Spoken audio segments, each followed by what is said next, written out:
Баткендеги чегара маселесине байланыштуу кырдаалды жөнгө салуу аракетинде УКМКнын төрагасы Камчыбек Ташиев Баткен облусуна барды. Эки тараптуу сүйлөшүүлөр жүргүзүлүп, натыйжада эки тарап тең аскерлерди жана аскердик техникаларды артка кайтарууга макулдашышкан. Мындан улам чыр-чатактын келип чыгуу себебин аныктоочу атайын комиссия түзүлөт жана эвакуацияланган жарандар кайра өз үйлөрүнө кайтарыларын УКМКнын төрагасы билдирди. Чыгып кеткен адамдардын бардыгын үйлөрүнө кайтаруу, өз убагында кайтаруу жана бүгүн кечке чейин адамдар өздөрүнүн үйлөрүндө болуп калыш керек. Ана сырткары бардык күч түзүмдөрүн жергиликтүү тынчтыкты сактоого алып баруу жана ошол жерде контролдоо. Эң негизгиси бардык күч түзүмдөрүн, чек арага жакындаган күч түзүмдөрүн өздөрүнүн частарына кайтаруу.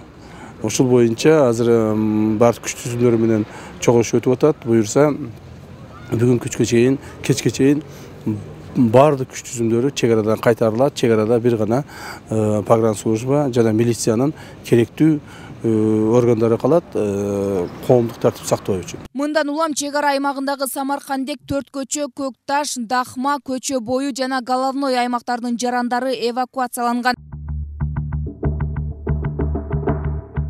Тажик тараптын ок атуусунан Самаркандек көмөкчү чордонунан чыккан Орто Боз аба чубалгысы үзүлүп, бир нече айылда жарык өчкөн. Мунун айынан Аксай, Көк Таш, Орто Боз, Жаңы Бак, Таш Тумшук, Көк Терек айылдары жана Мазейит аймагы электр энергиясыз калган. Ал эми бүгүн электр жабдуулары Ош электр ишканасынын кызматкерлери тарабынан калыбына келтирилди.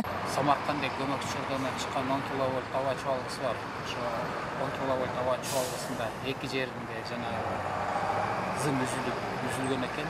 Октордун тийгенине байланыштуу болушу керек.